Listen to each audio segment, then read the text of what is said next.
Hello everyone. Now we are going to start question number 17 of exercise 5.2. अब देखिए इसकी statement हम समझते हैं. Find the 20th term from the last term. थोड़ी सी स्टेटमेंट आपको कंफ्यूजिंग लगेगी लेकिन बहुत ही इजी अगर आप स्टेटमेंट को एक बार अंडरस्टैंड कर लोगे. From the last term of the AP this AP. अब इसकी हमें ना 20th टर्म निकालनी है लेकिन इन्होंने बोला है हमें लास्ट से निकालनी है, क्योंकि अगर स्टार्टिंग से बोलते हैं ना 20th टर्म तो हमें पता बहुत इजी होता है.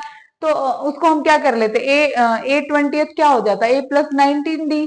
इसमें ए भी है डी भी है तो वो तो बहुत इजी हो जाता है, लेकिन ये लास्ट से बोल रहे हैं तो हम क्या कर सकते हैं. इसका इजी मेथड ये है कि हम इस एपी को रिवर्स कर लें, क्योंकि एपी तो ये दोनों तरफ से है.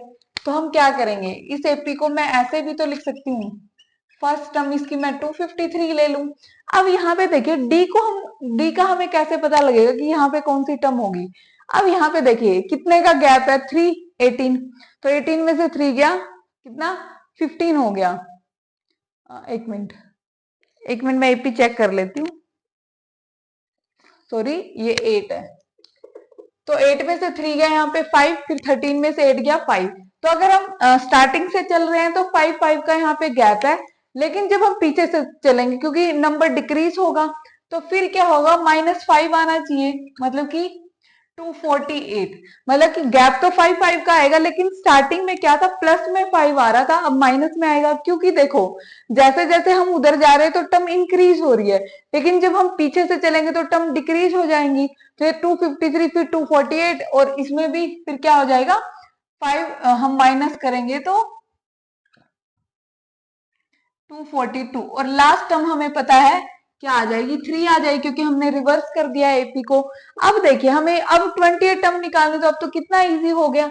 ए हमारे पास क्या है 253 और डी क्या है यहाँ पे, अगर हम a2 माइनस a1 करके डी निकालेंगे तो डी हो जाएगा 248 माइनस 253. तो डी हो गया यहाँ पे -5. ठीक है. अब 820 अब लास्ट से ही तो निकल रहा है क्योंकि हमने एपी को रिवर्स कर दिया है. तो 20th टर्म क्या हो जाएगी a प्लस 19d. ए कितना है यहाँ पे 253 प्लस 19 इंटू डी कितना है -5. 253 एक मिनट ये हो गया 95. अब क्योंकि ये माइनस का है तो माइनस हो जाएगा क्योंकि ये प्लस का और वो माइनस का. 158. तो कितना हो गया 158 होगी इसकी 20th टर्म. ठीक है. तो लास्ट से मतलब कि यहां से भी देखते तो 20 नंबर पे क्या आता 158 आ जाता. आई होप आपको बहुत अच्छे से क्लियर हुआ होगा. ये जो लास्ट टर्म वाली इसमें बोला गया है उसमें कंफ्यूज होने की नीड नहीं है आपको. आप क्या करोगे एपी को रिवर्स कर दोगे.